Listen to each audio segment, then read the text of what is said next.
Hello everyone, Shivraj Aditya here. So I welcome every one of you to my YouTube channel. So after a bit of wait, I'm here with high level reasoning session number 4. तो आज के session में हम लोग कुछ बेहतरीन puzzles देखने वाले एंड कुछ डायग्रामेटिक पजल्स लेके आ रहा हूँ मैं. So without wasting any further time let's start. इससे पहले मैंने 3 सेशंस लिए हुए हैं हाई लेवल रीजनिंग के. सो आई होप आप सबने देखा होगा या फिर वॉच लेटर में डाल के रख दिया होगा. सो आप देखो उन सारे सेशंस को एंड टफ पजल्स को, जो बड़े बड़े प्रॉब्लम्स होते हैं उनको कैसे सॉल्व करना है, आपको एक अप्रोच मिल जाएगा. ओके, सो स्टार्ट करते हैं बिना किसी देर के. So this is the first puzzle in front of you. 16 persons, namely K to Z, यानी K से लेके Z तक, are having one piece of cloth to each person and sitting on 2 different tables and arranged in 4 parallel rows, namely row 1, row 2, row 3 and row 4. Okay, आगे बढ़ते हैं. Row 4 is to the north of row 3, तो कुछ ऐसा है. row 4, फिर 3, फिर 2, फिर 1, और ये सारे पैरेलल रोज हैं, right. Okay, which is north of row 2, which is to the north of row 1. Okay, इतना सा तो समझ में आ गया. तो ऑब्वियसली यहाँ पे 4 लोग होंगे. ठीक है, यहाँ पे 4 लोग होंगे, अगर कुछ वेकेंट वाले के बारे में नहीं बोला है तो. ठीक है, तो 4 इंटू 4 रो 16 लोग. ठीक है, the person in row 2 and 4 are facing towards south. 2 and 4, तो ये लोग साउथ की तरफ देख रहे हैं. Okay, and the persons in row 1 and 3 are facing towards north. तो 1 और 3 वाले नॉर्थ की तरफ देख रहे हैं. सही है. In this way persons in row 3 and 4 are facing each other on a table while the persons in row 1 and 2 are facing each other on the other table. सही है, ये तो समझ में आ गया कि 1 और 2 वाले persons एक दूसरे को फेस करेंगे और रो 3 और 4 वाले persons एक दूसरे को फेस करेंगे. Each row is 90 meter long and the gap between 2 pieces of cloth in each row is 3 meter. तो अब ऐसा समझो कि जितने भी लोग बैठे हुए हैं, ठीक है, उनके टोटल क्लॉथ्स का अगर मैं लेंथ निकालूंगा, टोटल करूंगा, तो वो 90 मीटर आएंगे और हर एक के बीच में जो गैप है वो 3 मीटर का है. Got it. हर एक के बीच में 3 मीटर का गैप है. It is assumed that there is no space left in the beginning और एंड ऑफ रो. तो एक इंसान यहाँ पे बैठा है और एक इंसान एकदम एंड में, जैसे मैंने यहाँ पे जगह छोड़ दी है ना, ऐसा नहीं होगा, एकदम एंड में बैठा हुआ है. ठीक है, एक यहाँ पे है, एक यहाँ पे है, तो 3 गैप निकल के आ रहा है, 3 मीटर का. Got it. तो मतलब आप ऐसे समझ लो कि जैसे ए बी सी डी बैठे हुए हैं, तो एक एक क्लॉथ का लेंथ मान लो 20 मीटर है, फिर एक 3 मीटर का गैप है, फिर बी के क्लॉथ का लेंथ 18 मीटर है, फिर एक 3 मीटर का गैप है, सी के क्लॉथ का लेंथ 17 मीटर है, फिर एक 3 मीटर का गैप है, तो डी के क्लॉथ का लेंथ कुछ भी है. या आप ऐसे निकाल सकते हो कि अगर टोटल 90 है तो फिर डी के क्लॉथ का लेंथ कितना होगा. ठीक है, ऐसे हम लोग निकाल सकते हैं. तो 20 plus 3 plus 18 plus 3 plus 17 plus 3, फिर हमको कितना चाहिए कि ये 90 हो जाए. ठीक है, ये ऐसा कुछ होगा. Each cloth is of different lengths in metre. All the above information is not necessarily in the same order. ठीक है, तो हमको थोड़ा सा एक आइडिया मिल गया कि क्वेश्चन का पैटर्न किस तरह से होगा, क्वेश्चन का जो स्ट्रक्चर है वो किस तरह से. Okay, so let's start writing down the informations. Instructions तो हमने पढ़ लिया. Okay, so before writing the informations, let us create the structure of the question. So हमको 4 रो बनाना है, 4 पैरेलल रोज. ओके, 1 2 3 4, एकदम एंड में बैठने चाहिए लोग. ठीक है, आपको जगह नहीं छोड़ना है, ये इंस्ट्रक्शन में दिया हुआ है ऑलरेडी. ओके, डायरेक्शंस हमको पता है तो हम लोग मार्क कर देते हैं. तो बोला गया कि रो 1 और 3 वाले नॉर्थ में है और 4 और 2 वाले जो रो है वो साउथ फेसिंग है. तो दिस इज 4 3 2। इसका भी अरेंजमेंट दिया हुआ था कि जो रो 4 है वो 3 से नॉर्थ में है, जो कि 2 के नॉर्थ में है, जो कि 1 के नॉर्थ में है, इस तरह से। तो ये कुछ ऐसा है इस हिसाब से। Okay, so now let's write down the information. क्या क्या दिया हुआ है पढ़ते हैं एक एक करके। The person who is having 21 meter long cloth sits to the right of the person who is having 19 meter cloth। तो 19 के राइट में है 21। ओके, कुछ इशू नहीं है इसमें। Z and W face the same direction. Z और W same direction face करते हैं। Okay, R who sits second to the right of Z is having 4 meter more cloth than the person who sits immediate right of W। फिर से पढ़ते हैं इसको। R who sits second to the right of Z, R जो कि बैठता है second to the right of Z, ठीक है, is having 4 metre long cloth, इसके पास जितना क्लॉथ है वो 4 मीटर ज्यादा है किससे, then the person who sits immediate right of W. अब इमीडिएट राइट ऑफ डब्ल्यू कौन बैठता है वी डोंट नो, तो इसको हम लोग स्टार से डिनोट कर लेते हैं। सो आर के पास जो क्लॉथ है वो 4 मीटर ज्यादा है किससे, स्टार से। Okay, next, the person who is having 17 metre cloth sits facing towards R. तो 17 मीटर क्लॉथ जिसके पास है और आर जो है ये दोनों एक दूसरे को फेस करते हैं, ठीक है, ये दोनों एक दूसरे को फेस करते हैं। Y sits immediately left of S and facing towards south direction, but neither of them having the cloth which measures in odd digits। तो y जो है वो s के लेफ्ट में बैठता है। अब देखो ये जो मैंने y को लेफ्ट में बनाया ये मैंने डेली लाइफ का नॉर्मल लेफ्ट राइट लिया है, ठीक है, अपने हिसाब से। जैसे मान लो कि y और s नॉर्थ फेस कर रहे हो उस हिसाब से मैंने लेफ्ट लिया हुआ है, बट एक्चुअली बोला गया ये दोनों साउथ फेस कर रहे हैं। तो जब हम लोग साउथ वाले जिस भी रो में बिठाएंगे तो हम लोग अकॉर्डिंगली अरेंज कर लेंगे, तब एक्चुअली ये ऐसे बैठेगा, ठीक है। क्योंकि देखो अब आपको लग रहा होगा कि ये मैंने एस का राइट बनाया, बट जो इंसान ऐसे देख रहा है, जो इंसान नीचे की डायरेक्शन में देख रहा है, नीचे वाला डायरेक्शन मतलब साउथ में देख रहा है, उसके लिए लेफ्ट इस साइड ही होगा, ठीक है, जो हमारा नॉर्मल राइट बन रहा है। Got it. तो इसको मैं रब कर देता हूं, ये वाला लिख के रखते हैं हम लोग। ओके, इन दोनों को ही क्या पसंद है, पसंद नहीं है, आई मीन इन दोनों के पास जो क्लॉथ है उनको उसका मेजर कितना है, इवन में है। Okay, then Z sits at the leftmost side of row 3। चलो Z को बिठा देते हैं हम लोग, Z यहाँ पे आ गया तो R भी आ जाएगा यहाँ पे, R के ऑपोजिट में 17 आ जाएगा, ठीक है। सो ये सारा पार्ट हमारा हो गया, this is done, this is done.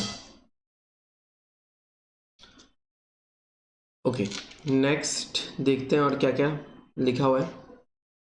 O is having 15 metre cloth which is 3 metre less than SS cloth। तो O के पास 15 मीटर का क्लॉथ है जो कि S से 3 मीटर कम है, यानी S का 18 है। P and W sits on different rows, P और W अलग अलग रो में बैठते हैं। X is having 1 meter more cloth than V and sits immediately right to L। तो जो X है वो इमीडिएटली राइट बैठता है L से, और X के पास कितना है, X के पास जो है वो V से एक ज्यादा है, ठीक है, V से एक ज्यादा है। K who is having cloth which measures double of R's cloth sits immediately right of Z।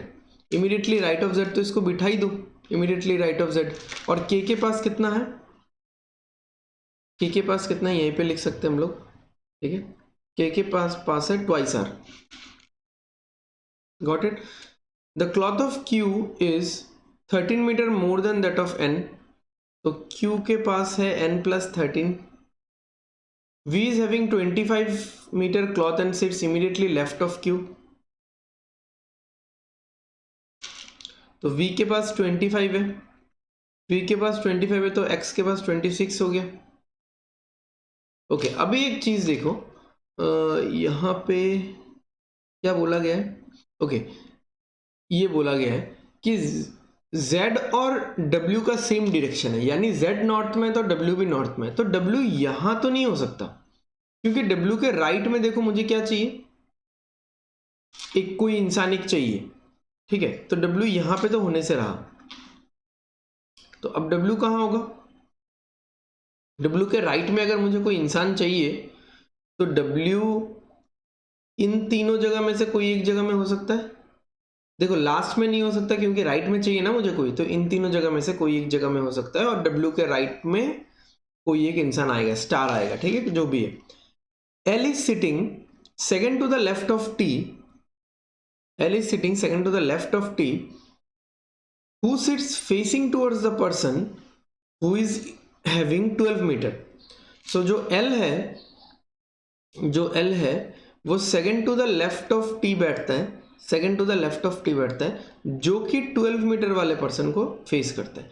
अब ये चीज देख लो, ये वाला जो इंफॉर्मेशन है और ये वाला जो इंफॉर्मेशन है, इन दोनों को अगर मैं कंबाइन करता हूं, इन दोनों को अगर मैं कंबाइन करता हूं, ठीक है, तो ये कैसे होगा, L X T और T के ऑपोजिट में 12, ऐसा होगा। ऑपोजिट में मतलब पूरा फेस कर रहा है, फेस कर रहा है बोला है ना, फेसिंग। तो बट मुझे ये नहीं पता कि ये नॉर्थ वाला है कि साउथ। देखो L X T मैंने जो अभी जो ये डायरेक्शन दिया, जैसे L के इमीडिएट राइट में X या T से एक छोड़ के लेफ्ट में L, ये सारा नॉर्थ के हिसाब से मैंने दिया है, ठीक है, नॉर्थ के हिसाब से दिया, बट ये साउथ भी तो हो सकता है। साउथ में होगा तो ये कैसे होगा, ये L T X है, ये ऐसा लगेगा, L X T ये ऐसा होगा देखने में, ठीक है, तो उस हिसाब से हम लोग करेंगे इसको, उस हिसाब से करेंगे। अच्छा हम लोग कर ही सकते हैं ना इसको, अभी हम लोग देख सकते हैं, ये 12 देखो 12 जो है, 12 के बारे में, अच्छा नहीं 12 के बारे में कुछ अभी इंफॉर्मेशन है नहीं। W sits immediately left of the person who has 12 metre cloth, तो W उस इंसान के इमीडिएट लेफ्ट में बैठता है जिसके पास 12 है, okay. M facing the same direction as P, तो M और P का सेम डायरेक्शन है, ठीक है, सेम डायरेक्शन है। U who is having 24 metre cloth, U का 24 मीटर है, फेसेस टुवर्ड्स P, ये दोनों एक दूसरे को फेस करते हैं। Who faces north, P north में है। The sum of the cloths, length of the cloths of P and Q is 50, तो P plus Q is equal to 50। अच्छा अभी यहाँ पे एक चीज़ देखो, ये चीज़ बहुत ही ध्यान देने वाला चीज़ है, जैसे जो W है, ठीक है, W के इमीडिएट राइट में स्टार है, ठीक है, और आपको ये पता है कि 12 के इमीडिएट लेफ्ट में W है, यानी जो स्टार है वो 12 ही है, समझ में आ रहा है, जो स्टार है वो 12 ही है और कोई नहीं है। तो स्टार अगर 12 है और मुझे अगर पता है कि R is equal to star plus 4, तो R हो जाएगा 16। R अगर 16 हो गया और मुझे पता है K equals to twice R, तो ये हो जाएगा 32, ठीक है। क्या क्या कंप्लीट हो गया, हम लोग इसको नोट डाउन करते हैं। ये वाला चीज़ कंप्लीट हो गया, कंप्लीट हो गया मतलब ये तो बिठाना बाकी है वैसे, ओके। अभी एक चीज़ देखो, ये जो 12 है, ये 12 क्या है, W के राइट में बैठा है या 12 के लेफ्ट में W बैठा है। तो मैंने बोला था आप लोगों को कि W या तो यहाँ पे होगा या तो यहाँ पे होगा या तो यहाँ पे होगा, ठीक है, सही बात है, ठीक है, क्योंकि W के राइट में मुझे क्या चाहिए, मुझे 12 भी चाहिए। बट अभी ये और एक चीज़ देखो, अगर 12 के ऑपोजिट में, अगर 12 को फेस करने वाला इंसान T है और W तो नॉर्थ में ही बैठ रहा है ना, W नॉर्थ में क्यों बैठ रहा है बताया था ना, Z और W सेम डायरेक्शन है, बट W Z वाले रो में नहीं बैठ सकता, तो W रो नंबर 1 में बैठेगा, ठीक है। अब 12 को फेस करने वाला इंसान अगर T है और L X T same row में है, ऑब्वियसली सेम रो में ही है, अदरवाइज लेफ्ट राइट डायरेक्शन कैसे बोल रहे होते हैं यहाँ पे। सो ये जो T है, T L X ये सब जो है, ये सब साउथ वाले में है, ठीक है, यानी L X T इस रो में होगा, इस रो में होंगे ये लोग, तो साउथ वाले में है मतलब ये पलट जाएगा, यानी L यहाँ पे होगा, ठीक है, X यहाँ पे होगा, T यहाँ पे होगा, T टी के ऑपोजिट में ये 12 है और यहाँ पे डब्ल्यू है। समझ में आ रहा है ना। डब्ल्यू को अगर मैं सेकेंड पोजीशन पे रखता हूँ तो मुझे एल बिठाने का जगह नहीं मिलेगा। समझ में आ रहा है। डब्ल्यू जहाँ पे मैंने अभी 12 रखा है वहाँ पे अगर मैं डब्ल्यू रखता हूँ और डब्ल्यू के राइट साइड में 12 रखता हूँ, 12 के ऑपोजिट में टी, तो फिर टी के बाद एक्स आएगा, एल कहाँ जाएगा। तो this is the only position for W. ठीक है, चलो इतना हो गया। x26 है, जो जो मिलता रहता है हम लोग बिठाते रहते हैं यहाँ पे। ओके, और क्या बोला। अच्छा, अभी एक चीज देखते हैं, u और p नॉर्थ में देख रहा है, u और p एक दूसरे को फेस करते हैं, तो p रो नंबर 1 में बिठाने का तो जगह है नहीं p का, क्योंकि ऑपोजिट में u कहाँ पे मिलेगा। तो p यहाँ पे होगा, u यहाँ पे होगा, जो कि 24 है। Got it. तो ये वाला इंफॉर्मेशन along with this ये कंप्लीट हो गया, ये हो गया, ये तो हो ही चुका है। और क्या बचा हुआ है, ये वाला देखो, S के लेफ्ट में Y, बट ये दोनों साउथ में है, S के लेफ्ट में Y, और दोनों इवन होने चाहिए। तो यानी देखो प्लेसमेंट इनका ऐसा होगा, प्लेसमेंट ऐसा टाइप से होगा SY। तो अब SY आप कैसे बिठा सकते हो, आप खुद देखो। अगर मैं S को यहाँ पे लेता हूँ, अगर मैं S को यहाँ पे लेता हूँ, यहाँ पे Y नहीं हो पाएगा क्योंकि यहाँ पे 17 है, तो मुझे S को यहाँ पे लेना पड़ेगा, Y को यहाँ पे लेना पड़ेगा। ठीक है, S क्या है, S का वैल्यू 18 है, S का वैल्यू 18 है। ठीक है, तो Y, अच्छा हाँ निकल जाएगा। देखो टोटल कितना होना चाहिए, टोटल 90 होना चाहिए। बीच में 3 मीटर है सब में, बीच में सब में 3 मीटर है। तो 18 और 17 कितना हो गया, 35, 35 और 24 कितना हो गया, 59, 59। और मुझे पहुंचना है कहाँ तक, 59। और देखो यहाँ पे तो 3 मीटर 3 मीटर 3 मीटर है ही, तो 90 से ये 9 मीटर्स माइनस कर देंगे तो 81 आएगा। यानी जो सिर्फ क्लॉथ्स का टोटल है वो 81 होना चाहिए, क्योंकि गैप 9 मीटर का है, और क्लॉथ्स का टोटल प्लस ये 9 मीटर का गैप मिला के 90 हो रहा है, तो मुझे 81 तक पहुंचना है। ठीक है, तो 18 और 17 35, 35 और 24 59, 59 से अगर मुझे पहुंचना है 81 तक, तो आई बी रिक्वायरिंग 22 चाहिए। ओके चलो ये भी हो गया, ये हो गया। ओके, अब कौन सा बचा, कौन सा बचा, ये V के लेफ्ट में Q, सॉरी V के, हाँ V के लेफ्ट में Q, V के लेफ्ट में Q रो 4 में नहीं होगा, 2 लोग नहीं है, 2 लोगों का जगह नहीं है, 3 में नहीं है, 2 में भी नहीं है, तो V यहाँ पे होगा, V यहाँ पे होगा, Q यहाँ पे होगा, यही हो सकता है। क्योंकि अगर मैं V को Q के जगह में रखता हूँ तो नहीं हो तो सकता है यहाँ पे,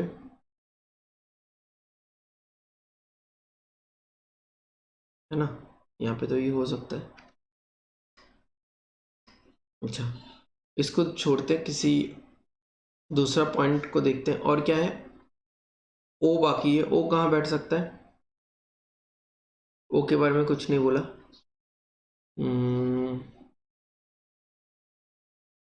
O 15 है ना, तो फर्स्ट रो में तो नहीं बैठेगा, 17 वाले जगह में।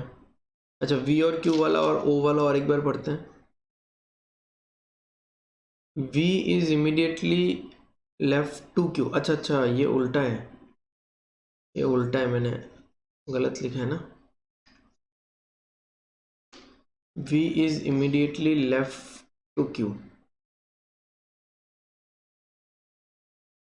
ठीक है, तो फिर ये ऐसा होगा। ओके, तो अब तो फिर इजी है। देखो अगर मैं Q को यहाँ पे रखता हूँ तो V यहाँ पे नहीं होगा, क्योंकि V का 25 मीटर का क्लॉथ है, यहाँ पे 12 मीटर है, तो इसको कैंसिल कर दो।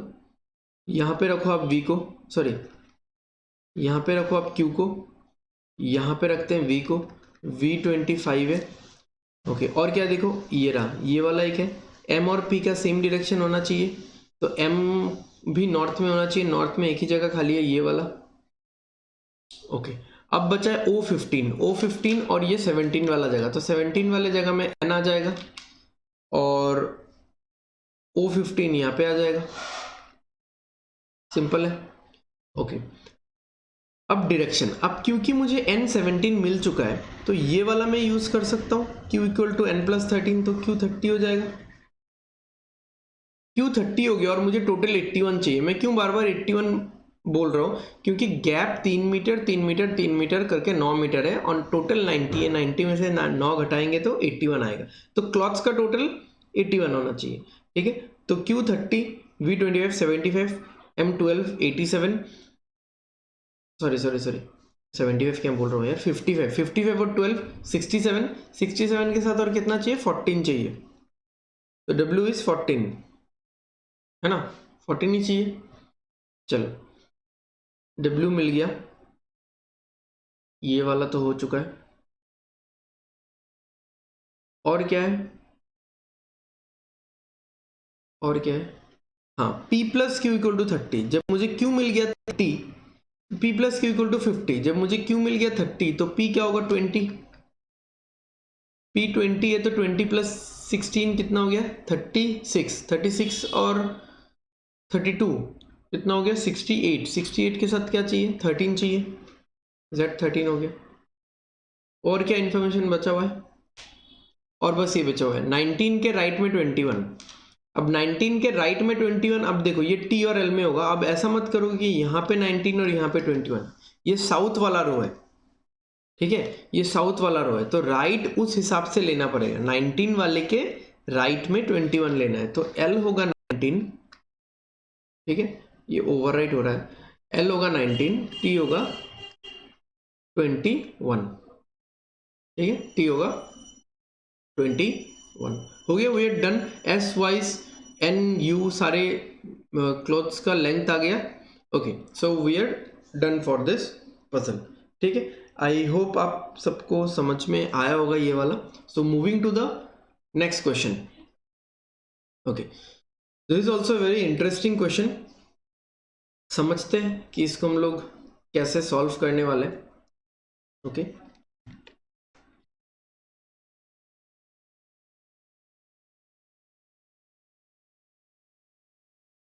ओके, तो क्या दिया हुआ है, 16 बॉक्सेस नेमली जो भी है यहाँ पे ए से लेके पी तक are placed in the below pattern and numbered accordingly. Okay, for example 1.1 means row number 1 and place number 1, यानी जो पोजीशन है वो नंबर 1 है। जैसे रो 1 में एक ही बॉक्स है, गॉट इट, रो 1 में एक ही बॉक्स है। Just give me a moment. Okay, so let's look into it. उसके बाद से इंफॉर्मेशन दिया हुआ है, राइट। जैसे box J is kept between box C and F just below at position 2, तो पोजीशन एंड प्लेस यहाँ पे आप सेम तरह से समझो। तो यहाँ पे ये चीज़ होगा कैसे, यहाँ पे ये चीज़ होगा कैसे, जैसे मान लो रो नंबर 1 2 3 4 5 6 7, गॉट इट। तो ये सारे रोज है हमारे। अब यहाँ पे क्या है, यहाँ पे पोजीशंस 4 बने हुए हैं, यहाँ पे पोजीशंस 4 बने हुए हैं। तो जैसे ये P1 है, P2 है, P3 है, P4 है, या प्लेसिंग 4, प्लेसेस 4 बने हुए हैं, P1 P2 P3 P4। So what I am trying to say, यहाँ पे क्या बोला है कि जैसे रो 1 में 1.1 बोला हुआ है। 1.1 मतलब देखो मैक्सिमम किसी रो में 4 बॉक्स हो सकते हैं, क्योंकि 4 वाले रो में 4.4 तक है। तो रो 1 में ये सारा बॉक्स यूज नहीं होगा, रो 2 में ये सारा बॉक्स यूज नहीं होगा, रो 3 में ये सारा बॉक्स यूज नहीं होगा, ठीक है। तो सेम ऐसा ही है, रो 5 में ये बॉक्स यूज नहीं होगा, रो 6 में ये दोनों यूज नहीं होगा, रो 7 में ये सारा बॉक्स यूज नहीं होगा। तो ये कुछ ऐसा करके जाएगा, ठीक है। एंड फिर हमको जो भी बिठाना है यहाँ पे, we need to place over it. अब इसको मतलब एक्सप्रेस करने का तरीका थोड़ा टफ वे में दिया हुआ है, ये एक्सप्रेस करने का तरीका ही है बस, और कुछ नहीं। तो what I will try to do, मैं उसी हिसाब से इसका स्ट्रक्चर बनाऊंगा जिस हिसाब से वो लोग बोल रहे हैं, ठीक है। So let's create it, let's create it. 1 2 3 4 5 6 7,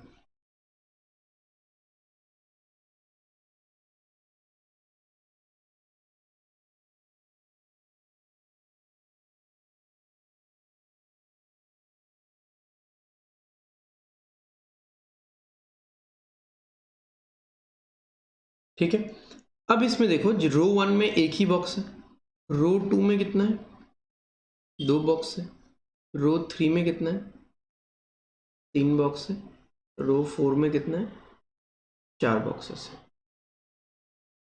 got it. 5 में फिर से 3 आएगा, 6 में 2 आएगा, 7 में 1 है। तो इस तरह से होगा इसका स्ट्रक्चर। एंड इतना भी सुंदर से बनाने का टाइम नहीं होगा आपको एग्जाम में, तो आप मैंने पहले जैसे दिखाया वैसे ही आप कर लेना। ठीक है, ये है प्लेसमेंट, पोजीशंस या placing. So let's write the informations and will directly jump into solving. ठीक है, box J is kept between box C and F just below O at position number 2। सो पोजीशन नंबर 2 में क्या किया गया है, box जे को रखा गया है कहाँ, जस्ट ओ के नीचे रखा गया है, और सी और एफ के बीच में या तो सी एफ या एफ सी ऐसे आएगा। तो मिनिमम 3 तो होने चाहिए, या 4 वाले, तो ये पोजीशन 2 पे है, बट ये रो नंबर 3 भी हो सकता है, 4 भी हो सकता है, रो नंबर 2 तो नहीं होगा क्योंकि 3 लोगों को रखना है मुझे एक साथ, 3 बॉक्सेस को रखना है। The number of boxes kept between E is equal to the number of boxes kept between A. So E के नीचे जितने बॉक्सेस हैं, A के ऊपर उतने ही बॉक्सेस हैं। चलो ये एक हो गया। Box B and K are kept on the same row but not below box N. Box B और K सेम रो में रखा गया है, और n के नीचे नहीं है। ठीक है, n के नीचे नहीं है। Box P is kept just above the row in which box L is kept but not on an even numbered row and nor on position 1। ठीक है, तो बॉक्स P को कहाँ रखा गया है,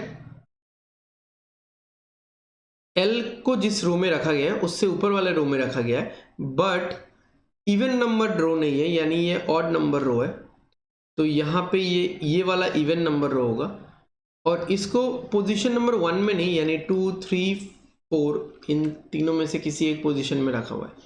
box H is kept in the same row in which L is kept but not on an even numbered position. तो इसके साथ H भी है, बट H 3 या 1 में है। ठीक है, 2 और 4 में नहीं होगा। Box N is kept just above the row in which box H is kept। तो P के साथ यहाँ पे N भी आएगा। ठीक है, P के साथ यहाँ पे N भी आएगा। Box E is kept E is kept above box K with the same position as of K।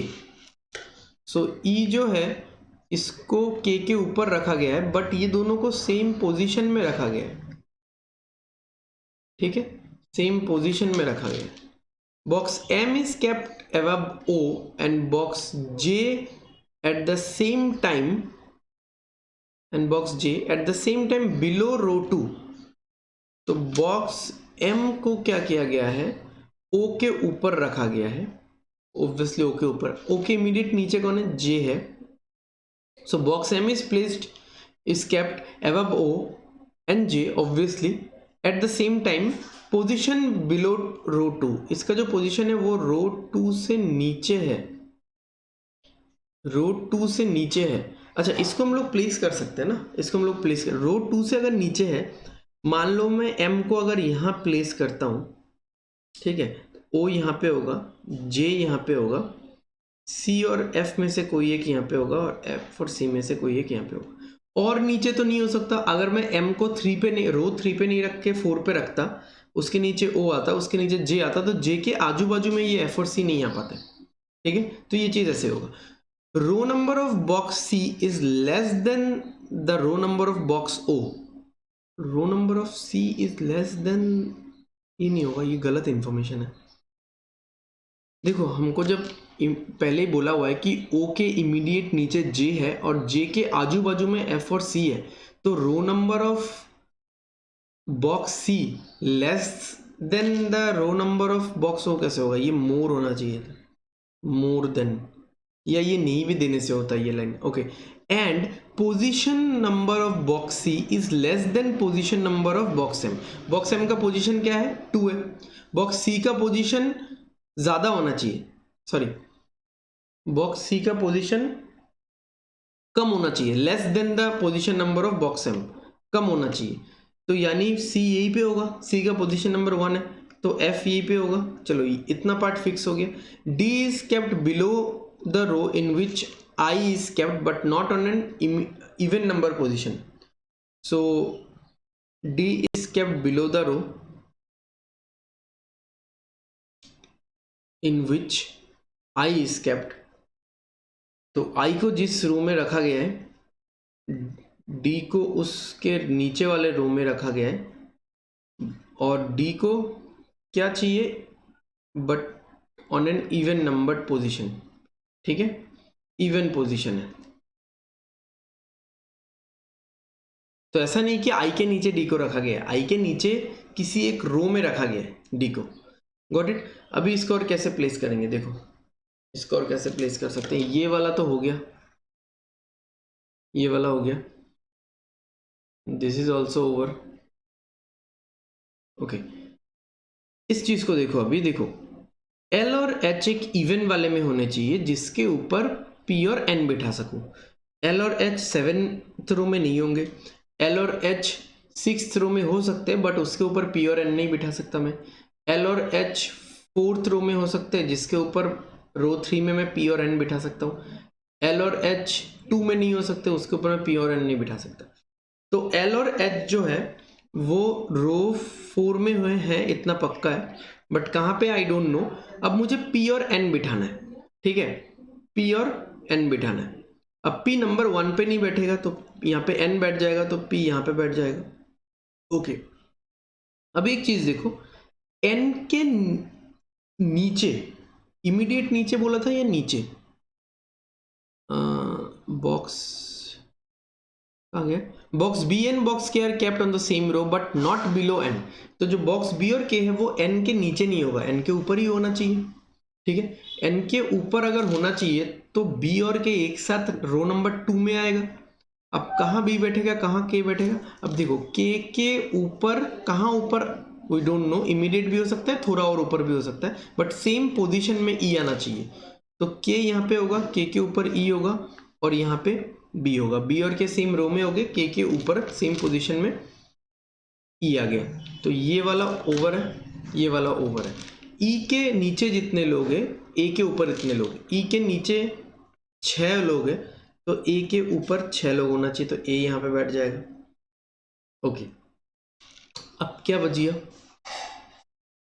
अब क्या बच गया, आई, आई के नीचे डी एक इवन पोजीशन पे होना चाहिए। तो इवन पोजीशन तो मुझे एक ही खाली दिख रहा है, बस ये वाला। अब आई के नीचे होना चाहिए यानी आई नंबर 4 पे होगा। ओके, यहाँ पे जी होगा। ओके, तो इसके बारे में कुछ इन्फॉर्मेशन नहीं दिया हुआ है हमको, ठीक है, इसके बारे में कुछ और इन्फॉर्मेशन नहीं दिया हुआ है, तो यहीं पे हमको हमारा क्वेश्चन एंड करना होगा। And if we want to write it, हमको लिखना कैसे, ये वाला मैं बता देता हूँ। इसको ऐसे लिखना है, देखो एल यहाँ पे आ सकता है, फिर एच भी यहाँ पे आ सकता है, आई भी यहाँ पे आ सकता है, एल यहाँ पे आ सकता है, एच यहाँ पे आ सकता है, आई भी यहाँ पे आ सकता है, और यहाँ पे एल और आई में से कोई एक आएगा क्योंकि एच तो इवन नंबर पोजीशन पे होगा नहीं, बोल दिया है। Box H is kept in the same row in which box L is kept but not on any even number position, ठीक है। सो ये इस तरह से बनेगा हमारा ये स्ट्रक्चर क्वेश्चन, ये पजल ऐसे ही बनेगा। एल, एच और आई का हम लोग बता नहीं सकते, एकदम परमानेंटली फिक्स नहीं है ये। Got it. So let's move to the next question. चलो देखते हैं क्वेश्चन क्या बोल रहा है। ओके, तो क्या दिया हुआ है यहाँ पे, इन 3 कंसेंट्रिक, डरो मत क्वेश्चन को देख के, ठीक है, सिंपल है, इजी है, ज़्यादा टफ नहीं है। इन 3 concentric hexagonal seating arrangement of a stadium as shown in the figure, 15 persons namely A to O are standing facing towards the field at the corners। तो ये हेक्सागोनल 3 कॉन्सेंट्रिक हेक्सागोनल है ये, जिनका centre same है। Concentric मतलब जिनका centre same है, ठीक है। ओके, तो ए से लेके ओ तक 15 लोग खड़े हैं, ठीक है, हर कॉर्नर में। All the persons wearing A Jersey which is numbered from 1 to 15, 1 से 15 तक जर्सी नंबर है, 15 लोग हैं, ठीक है। O is the 15th letter of English alphabet, तो 15 लोग हैं। No 2 person are having, but देखो एक चीज यहाँ पे है कि एक दो जगह खाली रहना चाहिए मेरे ख्याल से, क्योंकि हेक्सागन का 6 पॉइंट्स होता है, हर हेक्सागन का 6 पॉइंट्स होता है, तो 3 हेक्सागन का 18 पॉइंट है, यहाँ पे 15 लोग ही है, तो 3 जगह खाली रहेगा। No 2 persons are having the same numbered jersey. One corner is left vacant in each of the hexagonal arrangement, ठीक है, जैसे कि मैंने अभी भी बोला था, one corner is left vacant in each of the hexagonal arrangement. All the informations are not necessarily in the same order. Okay, कुछ नोट दिया हुआ है, देखते हैं क्या है। If A is standing left right neighbor of B, then both A and B are on the same hexagon, ठीक है। आई होप ये समझ में आया होगा क्या बोल रहे हो लोग, कि अगर मैं ऐसा बोलूं कि ए बी के राइट में है, लेफ्ट में है, या ए बी का नेबर है, मतलब वो दोनों सेम हेक्सागन में ही है। आप ऐसा नहीं बोल सकते जैसे ए यहाँ पे है और बी इसमें है, तो आप ये नहीं बोल सकते कि बी के लेफ्ट में ए है, ये इसको प्रॉपर लेफ्ट नहीं बोला जाएगा, ठीक है, प्रॉपर। या बी ए के राइट में है, इसको प्रॉपर राइट नहीं बोला जाएगा, मतलब this is not the way to define left और राइट, ठीक है। लेफ्ट और राइट मतलब आपको सेम हेक्सागन में ही होना पड़ेगा, यानी ये चीज़ ऐसे ही होना पड़ेगा कि यहाँ पे बी है, यहाँ पे ए है, तो ये इसके राइट में, ये इसके लेफ्ट में, इसी को हम लोग बोलेंगे लेफ्ट राइट नेबर, इस तरह का वर्डिंग्स यूज करने वाले हैं। Next, if A is standing in line with B, then both of them are standing on the same corner, but in different hexagon forming a straight line, ठीक है। अगर A B के साथ in line है, जैसे यहाँ पे B है, तो A अगर in line है यानी A इस लाइन पे होगा, या तो इस कॉर्नर में हो सकता है या इस कॉर्नर में भी हो सकता है। तो in line मतलब ए और बी अगर इनलाइन है, या सी और डी अगर इनलाइन है, इनलाइन मतलब सेम कॉर्नर, डिफरेंट हेक्सागन्स का सेम कॉर्नर में। अब क्योंकि देखो कुछ लोग ऐसा भी सोच सकते हैं कि बी अगर यहाँ पे है तो ए तो यहाँ पे भी हो सकता है, ये भी तो इनलाइन है, बट आपको बोला है सेम कॉर्नर, ठीक है। हर हेक्सागन का सेम कॉर्नर आपको देखना है, डिफरेंट हेक्सागन होगा बट उनका सेम डायरेक्शन या सेम पॉइंट वाला कॉर्नर। तो अगर यहाँ पे x है और x अगर y के साथ इनलाइन है, तो y यहाँ पे होगा या फिर यहाँ पे होगा, इन लाइन, सेम लाइन, ठीक है। ये है तो इधर होगा, ये है तो इधर होगा, this is the meaning of inline. Got it. Next देखते हैं और क्या है। If A is in front of B, then both of them are standing on the same corner, ठीक है, ये समझ में आ गया, ये तो इनलाइन जैसा ही डेफिनेशन है, बट इन डिफरेंट हेक्सागन, ठीक है। For example, if A is standing in front of B, this means A is in the inner hexagon, then B will be in the middle or the outer hexagon. If A is in the middle hexagon, B will be in the outer hexagon. Okay, ठीक है। देखो अगर बोल रहा है कि A B के front में है, तो A अगर फ्रंट में है तो मतलब मान लो कि A अगर इनर वाले हेक्सागन में है, तो A B से फ्रंट में है, B से सामने खड़ा है, तो B यहाँ पे होगा या फिर B यहाँ पे भी हो सकता है। और अगर A मिडिल वाले में ही खड़ा है तो B यहाँ पे होगा। तो फ्रंट मतलब समझ में आ रहा है ना, फ्रंट मतलब आपको आगे की तरफ देखना है, क्योंकि क्वेश्चन में पहले ही बोला था फेसिंग टुवर्ड्स द सेंटर। तो ये सारे नोट्स हमको दिमाग में रखना है and then we need to solve the question, ठीक है। तो चलो इंफॉर्मेशंस पढ़ते हैं, डायरेक्ट नोट डाउन करते हैं and let's solve the question. क्या क्या दिया हुआ है। Jersey number 11 is standing just behind Jersey number 9। तो जर्सी नंबर जो 11 है वो जस्ट बिहाइंड जर्सी नंबर 9 है। अब इससे क्या समझ में आता है, मैं फिर से समझा देता हूँ आप लोगों को। इससे ये समझ में आता है कि जो जर्सी नंबर 9 है वो अगर इनर हेक्सागन में है तो जर्सी नंबर 11 मिडिल या आउटर हेक्सागन में होगा, और जर्सी नंबर 9 अगर मिडिल हेक्सागन में है तो जर्सी नंबर 11 आउटर हेक्सागन में होगा। Okay. E is standing just behind A in line with its position, ठीक है। तो जो E है वो ए के जस्ट बिहाइंड है और इनलाइन है। J with jersey number 14 is immediate neighbour of A and B. तो जे जिसका जर्सी नंबर 14 है वो ए और बी का इमीडिएट नेबर है। L is having half the jersey number of B.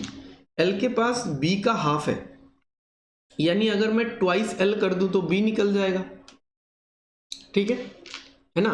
L is equal to half of B, L is equal to B by two, तो B is equal to twice L. The jersey number of B is numbered 4 that is less than J. तो B का जो Jersey number है वो 4 है, तो B का अगर 4 है तो एल का तो 2 होगा, और ये जो 4 है ये लेस देन जे है, ये लेस देन जे है। I is standing immediate left of G who was having half the jersey number of E।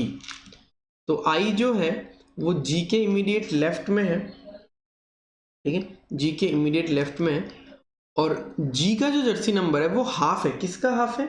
E का हाफ है, यानी जो E का है जर्सी नंबर है वो G का डबल होगा। Sum of all the jersey numbers of the inner hexagon is 40, ये 40 है टोटल, ठीक है। Okay, next, the person with jersey number 4, the person with jersey number 4 is in the inner hexagon and standing in line with number jersey number 7। jersey number 4 मतलब B, B यहाँ पे है, inner hexagon है। Circular type arrangement में हम लोग कहीं से भी स्टार्ट कर सकते हैं। देखो circular, rectangular, pentagon, hexagon, square जो भी है जिनका स्टार्टिंग और एंडिंग पॉइंट पता नहीं होता, उनमें हम लोग कहीं से भी स्टार्ट कर सकते हैं। एंड वन मोर पॉइंट, अगर ऐसा बोला जाए कि A is standing right of B, right मतलब इमीडिएट राइट, ठीक है ना। A is standing right left of L, तो मतलब इमीडिएट लेफ्ट, क्योंकि देखो अगर यहाँ पे ए है और अगर मैं बोलूँ कि A is standing right of, या B is to the right of, मान लो ए इनसाइड देख रहा है, B is to the right of A से राइट की तरफ बी है, तो मुझे इमीडिएट ही लेना है कि बी यहाँ पे है। अदरवाइज मैं कैसे लूँगा? यहाँ पे भी तो हो सकता है राइट, यहाँ पे भी हो सकता है, पूरा घूम के यहाँ पे भी हो सकता है राइट, अब तो ये लेफ्ट ही हो गया। तो ऐसे पजल्स या ऐसे स्ट्रक्चर वाले पजल्स जिनका स्ट्रक्चर में स्टार्टिंग और एंडिंग पॉइंट क्लियर नहीं होता, जैसे रेक्टेंगुलर, स्क्वायर, हेक्सागन, पेंटागन या फिर सर्कुलर हो गया, उन सब में हम लोग क्या करते हैं, हम लोग इस तरह से लेते हैं। ओके, यहाँ पे क्या बोला है? अब ये जो इंसान है, ये जो बी है, the person with jersey number 4 is in the inner hexagon and standing in line with jersey number 7। तो जर्सी नंबर 7 यहाँ पे इन लाइन होगा, ठीक है। अब मुझे पता नहीं कि ये एग्जैक्टली कहाँ पे होगा, मिडिल वाले हेक्सागन में या आउटर वाले में। Okay, the person wearing jersey number 7 is standing to the left of the person wearing jersey number 8 on the outer hexagon.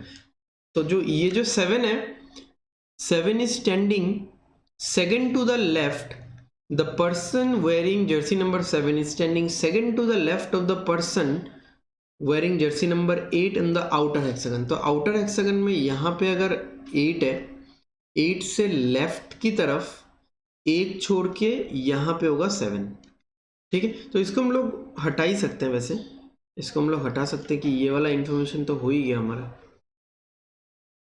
ठीक है। जिसको हम लोग यूज कर लेंगे उसको मैं ब्लू कलर कर दूंगा। नेक्स्ट देखते हैं आगे। C who is standing to the immediate left of K with L standing in front of him, ठीक है। C who is standing immediate left of K with L standing in front of him, ठीक है। F and K are immediate neighbours of each other, तो F यहाँ पे हो जाएगा। The person with jersey number 5 is having N in line with it and K as its neighbor। So वो वाला person जिसका जर्सी नंबर 5 है वो N के साथ इन लाइन है। अब कौन आगे कौन पीछे आई डोंट नो, N के साथ इन लाइन है और वो K का नेबर है, K का नेबर है, ठीक है। यानी वो C और F में से कोई एक है और वही जर्सी नंबर 5 है, ठीक है ना। क्या बोला यहाँ पे? जब पर्सन विद जर्सी नंबर 5, वो पर्सन जिसके पास जर्सी नंबर 5 है, is having N in line with it, N के साथ इन लाइन है, एंड के उसका नेबर है, यानी एफ और सी में से कोई एक 5 है। H is having a jersey number which is 4 less than J, तो h का कितना है, h का 10 होगा क्योंकि j का 14 है, 4 less then j। h who is standing to the immediate left of e is having g in its position just behind him। So h जो कि immediate left of e है is having g in its position just behind him। तो ये एक structure बन गया, ठीक है। अच्छा, नेक्स्ट और क्या सोच सकते हैं हम लोग, यहां से तो कुछ फिलहाल कनेक्शन नहीं है। ओके, देखते हैं आगे। h who is standing, चलो ये तो हो गया हमारा। a who is standing second to the left of the person with jersey number 4 is having twice the jersey number of e। तो a who is standing second to the left of the person with jersey number 4, jersey number 4 b है, second to the left यहाँ पे a आ जाएगा, है ना। a और b के बीच में j14 आ जाएगा, ठीक है। a के एकदम यहाँ पे e आ जाएगा, ये वाला आई एम सॉल्विंग। e के लेफ्ट में h आएगा, यहाँ पे h से पीछे की तरफ g आएगा। बहुत सारा कुछ हो गया, ठीक है, बहुत सारा कुछ हो गया यहाँ पे। Okay, so this information is also over. This information is over. This is also done. h मतलब 10 है। This is also done. Okay, और क्या बोला था, a who is standing second to the left of the person with jersey number 4 is having twice the jersey number of e, twice the jersey number of e। तो a का जो Jersey number होगा वो twice e है, ठीक है। ये अभी तक हुआ नहीं है हमारा। ओके, g के लेफ्ट में i आएगा, g के लेफ्ट में i आएगा, ठीक है। o who is standing, ये भी हो गया। o is standing just behind n and in front of f। o is standing just behind n, o जो है वो n के पीछे खड़ा है, जस्ट पीछे खड़ा है n के, and in front of f, in front of f। अब जस्ट फ्रंट बोला नहीं है, बट 3 ही लोग तो होंगे ना यहाँ पे, और कितने लोग हो सकते हैं। अब यहाँ से देखो, इन दोनों इंफॉर्मेशन से एक चीज क्लियर हो रहा है। मुझे पता है n के साथ वो इंसान था जिसका जर्सी नंबर 5 है, और वो इंसान n के साथ जो वो इंसान था जिसका जर्सी नंबर 5 है वो k का नेबर है। और अभी अभी मुझे पता चला है कि n के साथ वो दोनों इंसान है जो o और f है, ठीक है। और f और c में से कोई एक जर्सी नंबर 5 है। अब c तो हो नहीं सकता, मान लो c हो गया जर्सी नंबर 5, यानी n के साथ इनलाइन में c आना चाहिए, बट n के साथ इनलाइन में c कहाँ आ रहा है, n o f, ये तीन ही तो इनलाइन हो सकते हैं ना, क्योंकि 3 ही कॉर्नर्स है, एक लाइन में 3 ही कॉर्नर्स मिलेंगे हम लोग। तो f इज नंबर 5, f ही वो इंसान है जो नंबर 5 है। फिलहाल तो ये सब हम लोग प्लेस नहीं कर सकते। ओके, देखते हैं आगे।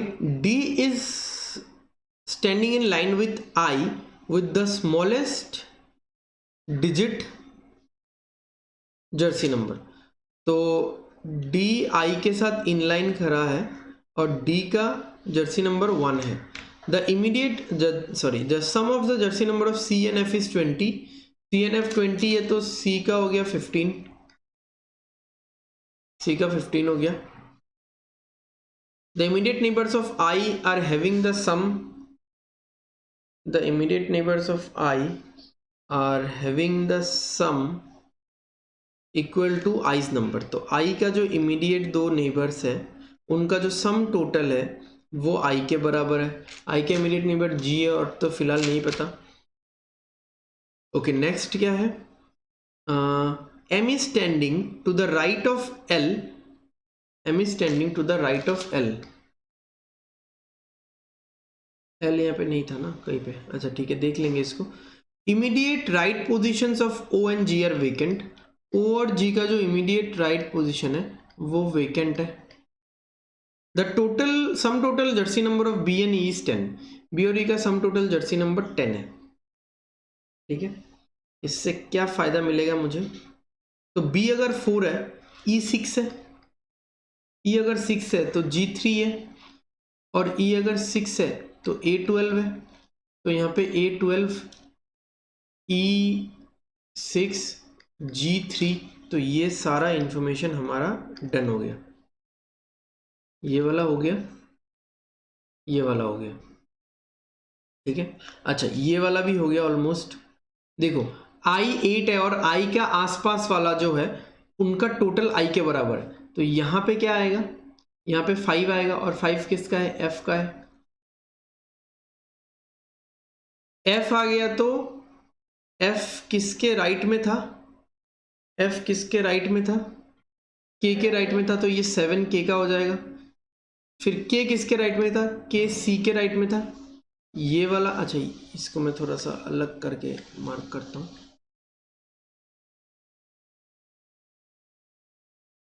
ठीक है। ये वाला इंफॉर्मेशन तो हो गया हमारा।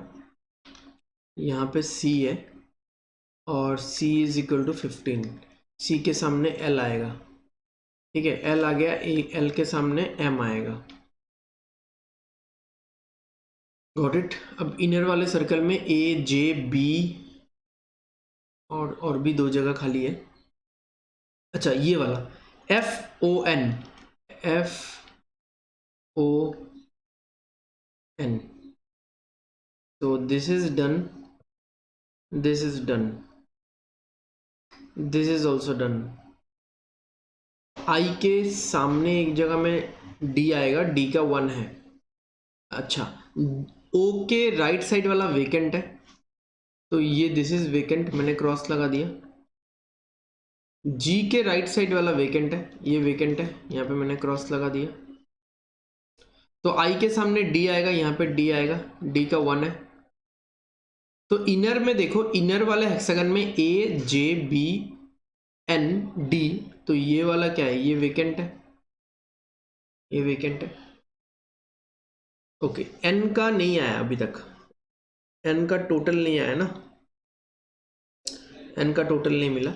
A B D यहाँ पे वेकेंट है, इसके बाद वाले में कहाँ है, देखो L का टोटल, अच्छा L का तो 2 है, L2 M का नहीं पता, O का क्या होगा, O का भी नहीं पता, फिर H है, E है, बाहर वाले में C K F I G, ये हो गया। ओके O और N का, ये देखो O और N में हम लोग ये यूज कर सकते हैं ना, ये तो यूज हो गया। 9 के पीछे है 11, तो ये N हो गया 9, O हो गया 11, M के लिए कौन सा नंबर बचा हुआ है, देखो 1 से लेके 1 2 3 4 5 6 7 8 9 10 11 12 13 इज द जर्सी नंबर जो यूज नहीं हुआ है। तो अभी आप देख लो, ये पूरा बाहर वाले आउटर वाले हेक्सागन से मैं रीड आउट करता हूँ। C15 मैं लेज़र से बता रहा हूँ, ठीक है, laser pointer. C15 K7 F5 I8 G3, अंदर वाले में L2 M13 O11 vacant H10 E6, एकदम इनर वाले में A12 J14 B4 N9 D1 vacant, ठीक है। So this is the end of last puzzle. So I hope आप सबको पसंद आया होगा।